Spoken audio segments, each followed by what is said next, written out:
민중당 박성욱입니다. 대한민국 국민의 숫자가 얼마나 되는지 아십니까? 5천만 명이 훨씬 넘습니다. 그러면 그 중에 노동자의 수는요? 어떤 사람은 2,700만, 2,800만, 많게는 3천만 명이라까지 이야기를 합니다. 국민 절반 이상이 자기의 노동력을 제공을 하고 급여를 받는 노동자인 셈입니다. 결국은 이 노동 문제가 해결되지 않으면 인간의 기본적인 권리마저도 해결되지 않는다라고 생각이 됩니다. 그래서 민중당과 박성욱은 차별 없고 빈틈없는 노동 존중 사회를 위한 공약 두 번째를 준비했습니다. 먼저 일하다가 죽는 사람이 없는 사회 만들겠습니다.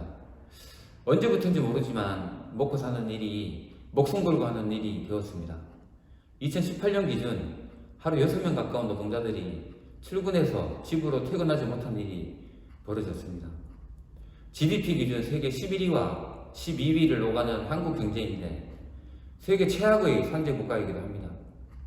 여기에 우리 지역에 있는 포스코와 현대제철도 포함이 됩니다. 매년 되풀이되는 사망사고 왜 없어지지 않겠습니까? 이유는 간단합니다. 사망 후 드는 처리 비용보다 각종 산업재해를 막는 데 드는 비용이 더 들기 때문입니다.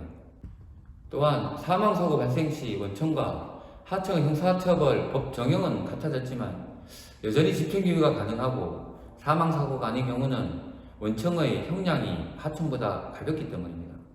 그렇기 때문에 민중당과 박성욱은 기업살인처벌법을 도입하고자 합니다. 일터에서 발생한 죽음에 대해 살인행위에 준하는 처벌을 하고 대부분의 중대산업재해는 하청 노동자들로부터 발생하기에 원청의 책임을 강화해야 하는 방향으로 가야 합니다. 이렇게 해야 위험의 외주화 막을 수 있습니다. 모든 노동자에게 노동기본권을 보장해 노동법 사각지대를 해소하겠습니다. 근로기준법과 최저임금법의 보호를 받지 못하는 노동자들이 다수 존재합니다. 택배기사, 보험설계사, 학습지 교사 등 이 특수고용 노동자가 여기에 해당이 되고요. 그리고 요즘 배달앱 많이 씁니다. 이를 통한 배달기사분들, 플랫폼 노동자라고 합니다. 그리고 무급 인턴과 교육생, 상시 4명 이하가 근무하는 사업장 노동자들이 여기에 속합니다. 이분들처럼 다양한 형태의 근로조건에서 근무하시는 분들의 노동기본권이 실질적으로 보장받아야 합니다. 특히 특수고용 노동자는 사용자의 관리와 통제 하에 일을 하지만 명목상 독립적 사업자 간의 계약이라고 노동자로서의 권리를 인정받지 못하고 있습니다. 계약의 형식을 떠나 타인의 사역을 위한 노무를 제공하는 것, 이런 사람들을 근로기준법상 근로자로 규정해 노동자의 권리를 보장받도록 해야 합니다.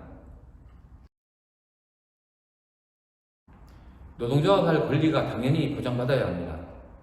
2017년 기준 한국의 노동 조정률은 10.7%로 노르웨이 52%, 스웨덴이 66%에 비해 현저히 낮을 뿐 아니라 단체 협약 적용률도 11%로 OECD 평균 32.2%에 현저히 미치지 못하는 수준입니다.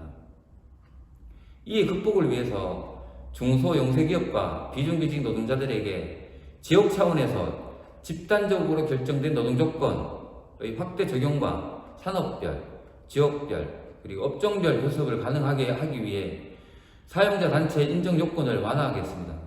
그래서 임금 불평등의 문제와 기업의 부당한 결정에 무방비 상태로 노출되는 결과를 막아야 합니다. 노조할 권리는 헌법 33조에 명시된 권리입니다. 사람이 죽지 않고 일할 권리, 이거 당연한 권리 아니겠습니까? 그리고 법에 있는 대로 보호받고 일하는 권리, 이 또한 당연한 권리입니다. 마찬가지로 노동조합 할 수 있는 권리, 이건 헌법에 보장된 권리입니다. 이 당연한 것, 대한민국 국민이라면 누구나 누려야 될 권리 아니겠습니까? 이를 위해 민중당과 박성욱이 내민 손 꼭 잡아주시고 많은 응원과 격려 부탁드리겠습니다. 함께 해주시길 당부드리겠습니다. 고맙습니다.